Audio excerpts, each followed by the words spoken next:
할렐루야, 우리 주위 돌아보시면서 정신 바짝 차리고 기도합시다. 인사 나누시겠습니다. 정신 바짝 차리고 기도합시다. 오늘은 잠언 16장 32절 말씀을 중심으로 화를 다스리는 법, 위와 같은 제목으로 말씀의 은혜를 나누고자 합니다. 지금 우리가 살고 있는 이 시대는 참으로 분노가 많은 시대입니다. 아주 사소한 말 한마디에도 욱하는 그런 시대입니다. 별것도 아닌 것 같은 일들에 큰 다툼이 일어나 그 분노를 참지 못해서 심각한 범죄로까지 발전한 그런 일들을 신문이나 방송, 인터넷을 통해서 많이 듣고 보고 있지 않습니까? 아니, 어떻게 저런 하찮은 일로 저런 짓까지 할 수 있을까 하는 아주 지극히 사소한 일로 인한 폭력과 살인 등의 뉴스를 자주 접하고 있는 그런 세상에 우리가 살고 있습니다. 현대인들 모두가 온통 분노 조절 장애에 걸려 있는 것처럼 심각한 상황인 것 같습니다. 그렇다면 우리도 예외일 수 없는 이렇게 분노가 많은 세상 가운데서 어떻게 해야 이 분노를 잘 다스리고 건강한 삶을 살아갈 수가 있을 것인가? 이 질문에 대해서 많은 의학적, 심리학적 조언과 처방이 있지만 그 수많은 답들 중에서 궁극적인 답이야말로 하나님 말씀 아니겠습니까? 그래서 우리는 오늘 성경을 통해서 분노를 잘 다스리고 그러므로 인해서 하나님께서 우리에게 약속하신 여러 유익들에 대해서 나누기를 소망합니다. 잠언 14장 17절입니다. 노하기를 속게 하는 자는 어리석은 일을 행하고 악한 계교를 꾀하는 자는 미움을 받느니라. 아멘. 성을 잘 내는 사람은 어리석은 일을 하고 음모를 꾸미는 사람은 미움을 받는다.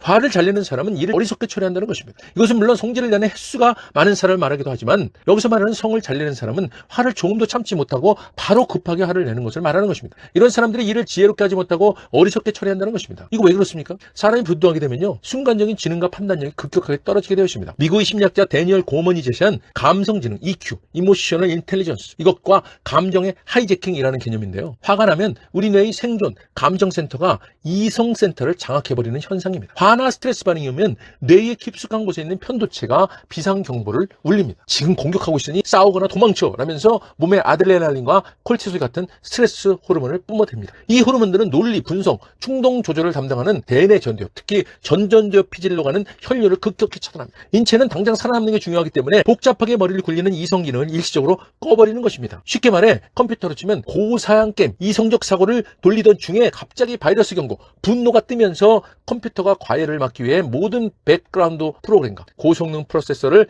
강제로 종료, 전두엽 셧다운 해버리는 상태와 같은 것입니다. 그렇다면 구체적으로 어떤 인지 능력이 떨어질까요? 분노 상태에서는요, 평소 IQ가 130인 사람도 순간적으로 판단력이 어려서 단기 기억력, 작업 기억력 저하가 옵니다. 방금 들은 말도 제대로 기억하지 못하고 논리적인 대화의 맥락을 놓치게 되는 겁니다. 또한 터널 시야, 터널 비전이라고 말하는데요, 시야와 사고가 갑자기 좁아지는 것을 말합니다. 문제의 전체적인 맥락을 보지 못하고 나를 화나게 한 그 한 가지 사실, 이것이나 그 단어에만 집착하게 된다는 겁니다. 또한 충동 조절 장애가 발생합니다. 인내심과 억제력이 사라져서 평소라면 절대 하지 않을 막말이나 과격한 행동을 하게 됩니다. 뒤늦게 내가 왜 그랬지 하고 후회하는 이유가 바로 이 때문인 것입니다. 실제로 지능이 얼마나 떨어질까요? 정확한 IQ 수치로 몇 포인트가 떨어진다고 단정할 수는 없지만 뇌과학자들의 연구에 따르면 격한 분노 상태에서는 복잡한 인지 능력이 평소의 바보 수준 혹은 초등학생 수준까지 일시적으로 급격히 떨어진다고 합니다. 특히 논리적 판단을 요하는 문제 해결 능력은 거의 마비 상태에 이르게 된다는 겁니다. 그래서 해결책으로는 전두엽이 다시 켜질 시간을 줘야 한다는 겁니다. 다행히 이 뇌의 납치 상태는 영원히 지속되지는 않습니다. 호르몬이 분비되고 전두엽이 다시 제 기능을 찾기까지는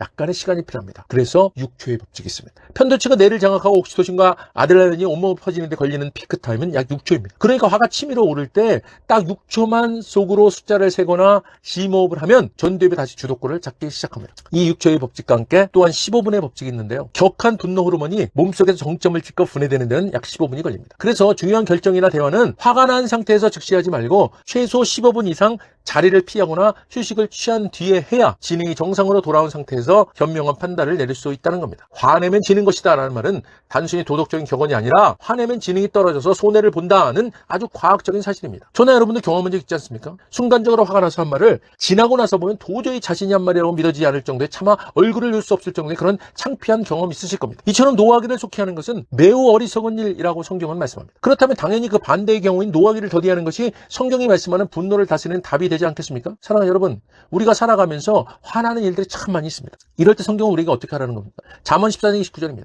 노하기를 더디하는 자는 크게 명철하여도 마음이 조급한 자는 어리석음을 나타내느니라. 아멘. 좀처럼 성을 내지 않는 사람은 매우 명철한 사람이지만 성미가 급한 사람은 어리석음만을 드러낸다. 사랑하는 여러분, 성경이 너무나 당연한 말씀을 하는 것 때문에 다소 실망스러우십니까? 나는 화가 나는데 그래서 그 화를 어떻게 해야 하느냐고 물으니까 성경은 화를 내지 말라고 하네요. 심각한 물음에 너무 싱거운 대답 같습니다. 그런데요, 성경은 화를 다스릴 수 있는 매우 구체적이고 현실적인 답을 말씀하신 것입니다. 바로 시간이 답입니다. 과학적으로 증명되었음을 앞에서 말씀드렸죠. 화가 날 때, 분노가 치밀어 오를 때, 바로 그때 그 타이밍, 그 시간을 피하라는 것입니다. 그때야말로 화낼 타이밍이 아니라는 것입니다. 그러니까요, 화가 나는 그 타이밍에 심호흡을 하든, 눈을 질끈 감든, 이빨을 꽉 깨물든, 주먹을 불끈 쥐든, 어쨌든 어떻게 해서든 그 타이밍을 넘으라는 것입니다. 사랑하는 여러분, 그러나 저와 여러분에게는 이 방법들보다 더 확실한 방법이 있습니다. 그것은요, 우리 안에 와 계셔서 우리를 도우시는 성령님, 그 보혜사 성령님의 도움을 받는 것입니다. 성령님은요, 우리를 어떻게 도우십니까? 성령님은요, 우리가 그분을 환영하고 인정하고 모셔드리고 의지하면 우리를 즉각 도우시는 분이시지 않습니까? 아니, 화가 나서 정신이 다 없는 상황인데 언제 성령님을 환영하고 인정하고 모셔드리고 의지합니까? 그렇게 할 수 있으면 아예 화 안 냈겠죠. 이렇게 말씀하고 싶으시죠? 예, 맞습니다. 그런데요, 그런 급박한 상황에서 딱 한마디로 성령님의 도움을 받는 방법이 있습니다. 화가 나는 바로 그 타이밍에 주님, 주여, 아버지, 예수님, 성령님, 하나님, 어쨌든 부르시는 겁니다. 6초입니다. 과학에서도 6초 법칙을 말하고 있지 않습니까? 이것이요, 노하기를 더디하는 겁니다. 화가 나는 그 순간을 넘으면 성령님이 도와주십니다. 할렐루야. 여러분 모두 하실 수 있으시겠죠? 자, 저 따라 한번 해보시겠습니다. 분노가 치밀어 오르는 그 순간을 생각하시면서, 자, 다들 눈 감으시고 낮은 목소리로 주님, 주여. 자, 어떠세요? 금세 편안해지지 않습니까? 성령님의 역사하심입니다. 할렐루야. 잠언 15장 18절입니다. 분을 쉽게 내는 자는 다툼을 일으켜도 노하기를 더디하는 자는 시비를 그치게 하느니라. 아멘. 화를 쉽게 내는 사람은 다툼을 일으키지만 성을 더디내는 사람은 싸움을 그치게 한다. 우리가요, 성을 내고 화를 내고 분노하는 일들을 바로 급히만 하지 않고 그 타이밍, 그 순간을 넘는 화내는 일을 더디하는 것만으로도 우리가 살아가는 삶 가운데 대부분의 분쟁과 갈등과 다툼은 사라져버릴 것입니다. 잠언 16장 32절입니다. 노하기를 더디하는 자는 용사보다 낫고 자기의 마음을 다스리는 자는 성을 빼앗는 자보다 나으니라. 아멘. 쉽사리 화내지 않는 이는 용사보다 더 낫고 자기 마음을 잘 다스리는 이는 성을 빼앗는 장군보다 더 낫다. 노하기를 더디하는 사람은 용사보다 낫고 자기를 다스릴 줄 아는 자는 성을 정복하는 자보다 낫다. 좀처럼 화를 내지 않는 사람이 용사보다 낫고 자기를 다스릴 줄 아는 자가 도시를 정복하는 자보다 낫다. 사랑하는 여러분, 세상에서는요, 화내야 될 타이밍에 화내지 않으면 우습게 생각하고 상대는 자기가 이겼다고 생각합니다. 그래서요, 목소리 큰 사람이 이긴다고 하면서 상대보다 더 크게 목소리를 높여 따다다다 해야 되지 않습니까? 그러면요, 이긴 것 같은 기분이 들긴 합니다. 그런데 이상한 것은요, 싸움에 이겼으면 승리의 기쁨이 넘쳐야 할 텐데 전혀 그렇지가 않다는 겁니다. 기쁨은커녕 화를 낸 것과 비례해서 오히려 기분이 언짢아지는 겁니다. 사랑하는 여러분,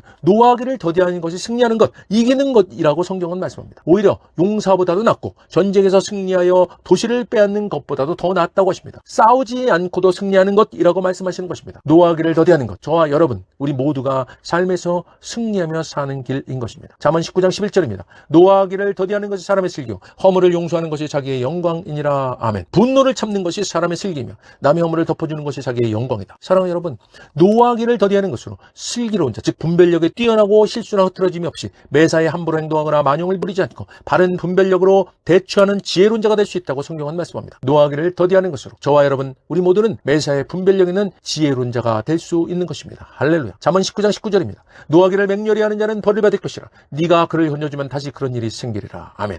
성격이 불같은 사람은 벌을 받는다. 네가 그를 구하여 준다고 해도 그때뿐 구하여 줄 일이 또 생길 것이다. 성리가 조급한 사람은 화를 자초하여 건져주어도 똑같은 잘못을 저지른다. 성질이 불같은 사람은 그 결과에 대해서 자신이 책임을 지게 하라. 만일 그런 사람을 한번 구해주게 되면 계속해서 그를 구해줘야 할 것이다. 어떤 사람이요, 광적으로 흥분해서 분노를 드러내게 되면 그때 그 한 일에 대해서 그가 충동적으로 반응하였기 때문에 수많은 실수와 범죄와 가실로 그 결과가 나타날 수 있다는 것입니다. 그래서 그때 그 일을 해결해 주더라도 그 불같이 화내는 성격을 그대로 가진 사람은 결국은 또 똑같은 일이 벌어지게 된다는 것입니다. 사랑하는 여러분, 노하기를 더디하시기 바랍니다.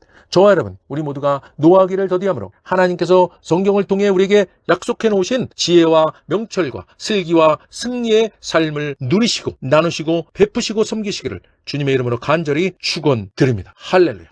기도하겠습니다.